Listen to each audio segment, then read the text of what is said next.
Iran வரலாற்றிலேயே இவ்வளோ ப்ரெஷரை சத்தியமாக ஃபேஸ் பண்ணியிருக்க மாட்டாங்க. அமெரிக்கா பற்றி நம்மளுக்கு தெரியும். பேச்சுவார்த்தை கூப்பிடுவாங்க, அங்கே அவங்களுக்கு சாதகமாக எதுவும் நடக்கல அப்படின்னாக்கா அவங்க வேலையை காட்ட ஆரம்பிச்சிருவாங்க.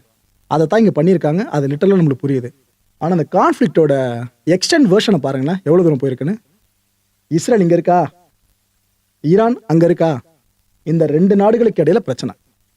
இஸ்ரேலை ஈரான் கிட்ட இருந்து காப்பாற்றணும். பிகாஸ் இஸ்ரேல் நாளை பின்ன எது பண்ணாலும் ஈரான் எதிர்த்து நிற்கும். ஈரானை தனியா நின்று சாய்க்கிற ஒரு வல்லமை இஸ்ரேலுக்கு கிடையாது. இதுதான் உண்மை. 12 டே வார்லயே பார்த்தாச்சு நம்ம. இதுக்காக இஸ்ரேல் என்ன பண்ணுது? அமெரிக்காவோட உதவியை கேட்குது. அமெரிக்கா முதல்ல மறுத்தாங்க. அதுக்கப்புறம் அந்த ஃபர்ஸ்ட் பிரச்சனை சொல்றேன், அப்ப மறுத்தாங்க. அதுக்கப்புறம் இப்ப பாத்தீங்கன்னா சரி, போன முறை நியூக்ளியர் சைட்டை மட்டும் நாங்க அடிச்சு ஹெல்ப் பண்ணி கொடுத்தோம்.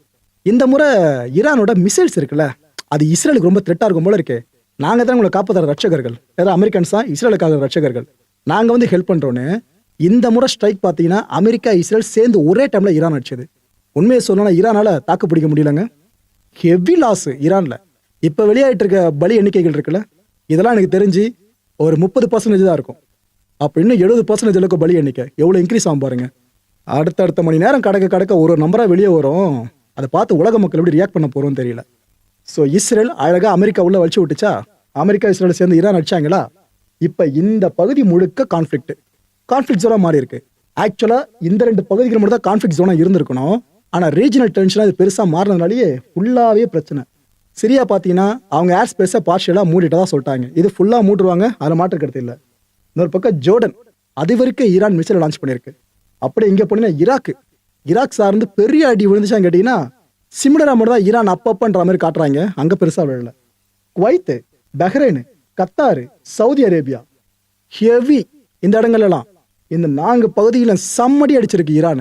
ஏன்னா அங்கெல்லாம் அமெரிக்கா பேசஸ் இருக்குல்ல, அந்த கடுப்புல அடிச்சிருக்காங்க. இதெல்லாம் தாண்டி யுனைடெட் அரபு எமிரேட்ஸ்லாம் கொடுமை மக்களே.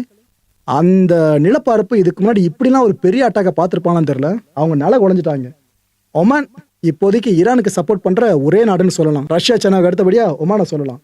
யமன் இங்க இருக்கு. யமன் மட்டும் இன்னும் இந்த ரீஜனுக்குள்ள வந்துருந்துச்சுனாக்கா அதுக்கு அதையும் கொலாப்ஸ் ஆயிருக்கும். ஆனா யமன் மேல அவ்வளவு சீக்கிரம் ஈரான் கை வைக்காது. ஒன்னு யூஎஸ் மிலிட்டரி பேஸ் இருக்குல்ல, அது சார்ந்த தலைவலி அங்க பெருசா இல்ல. இன்னொன்னு ஈரானோட ப்ராக்சி தான் அங்க பெரும்பாலும் நிலப்பரப்ப ஆண்டுகிட்டு இருக்காங்க. அப்படியே இங்க வந்து ரெட்சி, இங்க நல்ல வேலை இன்னொரு நாடு இல்ல, இருந்தா அது வரைக்கும் ஈரானோட மிசைல் பாஞ்சிருக்கும். இவ்வளோ பெரிய பிரச்சனை எப்படி கிரியேட் பண்ணி வச்சிருக்காங்க பாத்தீங்களா. அந்த 3ஆம் கட்ட பேச்சுவார்த்தை தோல்வியில முடிவடைஞ்ச ஒரே காரணத்துக்காக எவ்வளவு உயிர்கள் இங்க போயிருக்கும் நினைச்சு பாருங்க மக்களே.